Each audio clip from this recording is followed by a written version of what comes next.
In this episode, what's next for Lamar? What do the Ravens do at 22? The Indianapolis Colts pivot as we inch closer to the 2023 NFL Draft. What is the key to unlocking the Aaron Rodgers deal? And do the Jets find a replacement for Odell Beckham Jr.? Next up on the Rogue Pod. What's going on, everybody? Welcome back to the Rogue Pod. It's your boy here, Hendo, with some more news and notes from things going on around the NFL.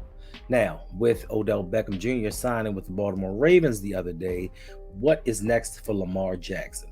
Now, there's been speculation that Lamar's still not happy with the team. He may be in a process of rescinding his trade. We don't know, but the report has been out there that Lamar was actively recruiting Odell to the team. So that has to mean something, right? You aren't just going to bring somebody to your team that you're not going to be a part of. Don't actively call someone and tell them, hey, bro, you need to be a part of what's going on around here. And then you know yourself that you're actually leaving. So this may be a good sign that Lamar is returning to the Ravens, or at least that's what most of us think. But not so fast. On the flip side, some people have speculated that there may be an issue because the Ravens have slightly overpaid for an aging wide receiver. Now, Odell Beckham was signed for $15 million guaranteed with another $3 million in incentives. So that is $18 million possibly for a wide receiver that has come off of 2 ACL tears on the same knee. But there is a problem with the Ravens signing their franchise quarterback. So there could be some kind of rift, something there. Some people like to speculate. Let's just hope he's staying and not leaving. Now, this move just came out of left field. Odell Beckham Jr. was on his way to New York to discuss a possible contract signing with the Jets, and the Ravens swooped in and was like, look, nope, we bring you in here. So hopefully this is a sign that they're telling Lamar, hey, we believe in you. We're finally ready to build around you and your strength. We went out and got you a new offensive coordinator. We went and got you a number something receiver. So hopefully this is the start of something else. And speaking of the start of something else, what are the Ravens to do at pick 22 in the 2023 NFL Draft? Now, some believe that since we signed Odell, we need to go back and get more defense. But over the past 4 years, out of the damn near 40 picks that we have, a lot of them have gone to defense. A lot of free agent signings have gone to defense. I myself personally think that we should still go wide receiver in the first round because, yes, we do have Rashad Bateman, but he's only got 2 years left. Don't know if we're going to pick up his 5th-year option. We have Odell Beckham Jr. He signed a 1-year deal. We have Nelson Aguilar, who signed to a 1-year deal. This is also the last year for Devin Duvernay on his contract. Tylan Wallace, we don't know what we got. And James Prochet, your guess is as good as mine. So why not go out and get a starter so we do not have to repeat this process next year of looking around like, are we going to get Marvin Harrison Jr.? Is there somebody else is going to step up and get wide receivers and make this room damn near unstoppable? Let's give Lamar Jackson a potent offense that he deserves to see what his actual skill set is. So to me, wide receiver is the best choice. And if we don't go wide receiver, let's do the offensive line because we need offensive line help. I know PFF ranked us top 5, but you look at the past couple seasons, a lot of penetration through the line. Pause. So why not get some offensive line help? Why not get a tackle to replace Morgan Moses, or get a maybe too high for a guard because you know most of y'all love saying it's too high to take somebody, but I just think the best person for the job is the best person for the job, regardless of where you're taking them. Just like on Coach's Stream earlier today, they talked about Odafe Oweh. Odafe Oweh had no production in college, but most of you had no problem with taking him with the 28th pick in the first round. But I digress. Now, I've heard a lot of people say this is a cornerback-heavy draft. So if this is a cornerback-heavy draft, why are we reaching in the first round to get one, regardless of how good he is? Because in today's NFL, no matter how good these rookie cornerbacks or veteran cornerbacks are going to be, they're going to get burnt one way or another. So if it's this deep, like y'all say, why not wait till the 3rd or 4th round to get one and plug holes for other needs? We can always get a cornerback because I guarantee you in free agency, whatever is left over, we're gonna sign a free agent cornerback. Rock Yasim, he's still out there. Marcus Peters. Now Marcus Peters, it's been speculated that he said he's going to play for the Ravens or nobody. We've heard that before. A couple people have said it. they've gone on to other teams. But if he's sitting around waiting, I guess he's waiting to see what money's left over at the end of this all, and he'll make his decision. So he's still an option for the Ravens and cornerback. Now, I know a lot of people weren't high on him last year, but this was his first year after injury. So being that he might be completely healthy this year, why not give him a shot? He is Marcus Peters. He is the son of a football coach, so he has smarts. I know he wasn't physically able to perform up to it, but what are we going to do? Put it back in the hands of Brandon Stevens? We're going to trust Jalen Moore Davis? Pepe? We don't know what's going to happen with anybody we sign. We don't know what's going to happen with the rookie in the draft, regardless if he's the first round pick or not, because we've had first round pick busts. So why not go out and get the Ohio State wide receiver? Because Garrett Wilson, Chris Olave, dogs, came in the league, tore it up as rookies, and they said Njigba was supposed to be the best of the three of them. So if he's available at 22, why not get him? People are going to say, and I've heard them say, oh man, why we got to keep adding wide receivers? But I never hear none of y'all say, why do we keep adding cornerbacks? Year after year, draft after draft, free agency class after free agency class, we add a cornerback, but I never ever once hear people say, there's too many cornerbacks. But for some reason, there's always too many wide receivers. And I know people just think I'm a wide receiver lover. Yes, because that's how you score points in the NFL, not running the damn ball, as you can see, especially when the playoffs come around. Now, for a word from our sponsors. Check out this website right here. Get yourself some gifts. He has some nice things going on. Mother's Day is coming up. You can get some pajamas, you can get some slippers. If your people's writing diaries, he has books for them as well. He is constantly updating his inventory. So make sure you drop by. If you need 15% off, make sure you hit him with that Hendo15 code to get 15% off of your full purchase. That way you don't got to go out, run around looking for stuff. You just hit that website, bam, bam, and you're done.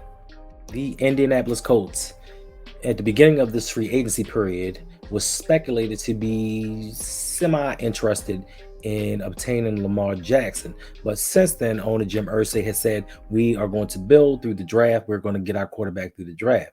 Now, to many, it's like, are you going to take that risk of getting the fourth best quarterback in the draft, or would you get a proven commodity? To some, it's, I'd like the proven commodity, but I don't want to put out the guaranteed money. But once again, we've never heard Lamar ask for a guaranteed contract. So Jim Irsay is going to do what he's going to do. There is a possibility of him getting Will Levis.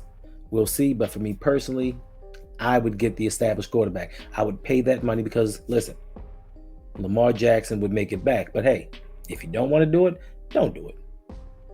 I prefer my quarterback staying right at home. You've already stolen the team from me once before.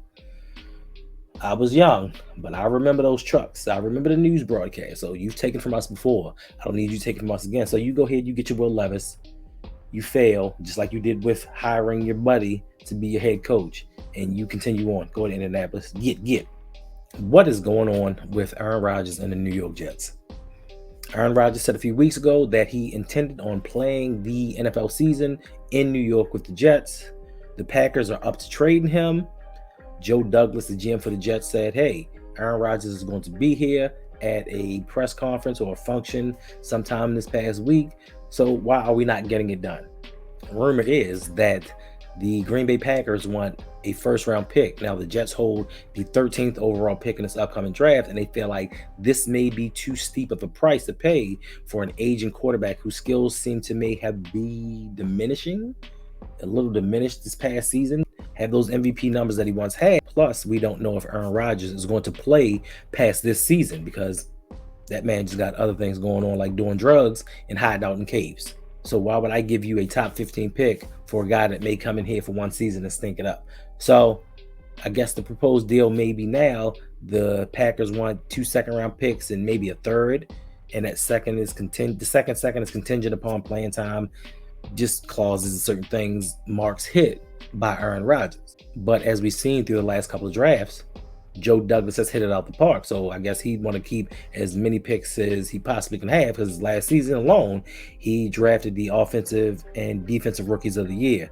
So this is still up in the air. I need one of y'all to get it together and come to an agreement, because there is speculation that they may be holding off until the draft because there are other teams interested in getting Aaron Rodgers. Now, that is something we as Ravens fans don't need, because if, let's say, San Francisco or somebody else swoops in, that leaves an opening for New York to come after Lamar Jackson. And don't forget, Joe Douglas is a former Ravens GM. So that's something that we can't have.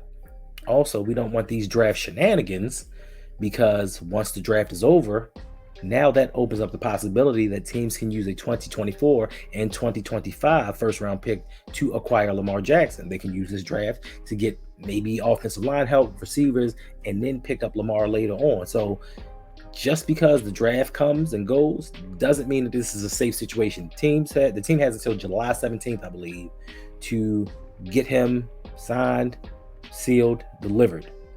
But Lamar can sit out for the first 6 games and come back on the 7th. But as far as getting deals done, I think the 17th is the deadline for that. So we need these teams to get their quarterback room and their quarterback situations situated so that they can leave this organization and our quarterback alone. I personally will not feel safe until Lamar has signed on the dotted line. And speaking of New York, they have already seemed to found a replacement for Odell Beckham, since he never made it to New York. It seems now that the New York Jets are interested in acquiring DeAndre Hopkins of the Arizona Cardinals. Now, DeAndre Hopkins may be the number one receiver pretty much available on the market. Well, he is the number one available, and he was probably number one available even before these other receivers signed. But Arizona seems to be looking for a very steep price for him. They went from a first-round pick to a second-round pick. Now I think it's down to a fifth and a sixth-round pick. But teams are unwilling to give up this draft capital because they know in the end Arizona is going to end up releasing him anyway. Plus, these teams don't want to incur his $30 million cap hit, which, even as a Ravens fan, I want DeAndre Hopkins, but yeah, that $30 million is a lot. So something would have to be reworked. So they can release him and best team wins. But hopefully we can, for a second time, usurp a team, just swoop in there, grab him before he goes to another team, like teams have done us previously in the past. Plus, if you think about it, the New York Jets don't need DeAndre Hopkins. They have a room full of wide receivers to work with already. We don't need y'all getting better. We don't need you coming up, because then that takes another team and puts them in the playoff hunt, and that makes us have to fight a little bit harder. Now, I know we aren't scared of competition, but why let the people you're competing with get better while you kind of stand pat, so to speak? Even though we picked up Odell, we still would be that much better with DeAndre Hopkins and Odell Beckham. I keep telling y'all, why are you settling for one? If you could have two, why not get two? Don't settle for one and say, all right, well, we good, hands clean. As you can see, the New York Jets are trying to acquire everybody that they can this offseason. They're trying to make their team better. The Atlanta Falcons, they're trying to make their team better. We should be doing everything that we can. And I don't want to hear about the Lamar situation is holding up what and who we can sign. We can move money around anytime we so choose when we want to sign somebody that we really want, because none of us, well, I can't say, it might have been like 2 or 3 people, but none of us thought that the Ravens would pony up $18 million for a wide receiver. We didn't think that we had the money, but they structured it in a way that it's only $3 million, 3.5, $6 million against the cap this season, and they'll worry about the rest later on. So if it's somebody out there that we really want, sky's the limit. The Ravens can do whatever they so please. So let's not get stuck with being happy for mediocrity. Let's look for the best that we can. Let's actually make a Super Bowl run this year and not just be in playoff contention. Let's get the players that we need, that we should have done years ago, unlock Lamar's full potential, and go win the Super Bowl. Now, thank y'all for rocking with me. As I've said before, if you've seen us throughout the past week, big news, we're having a meet and greet, so make sure you come back to get news on that. Tickets are going to go on sale sometime in the near future. Come back so I can give you the information about that. Like, subscribe, support your boy. Appreciate y'all. And until next time, I'm out.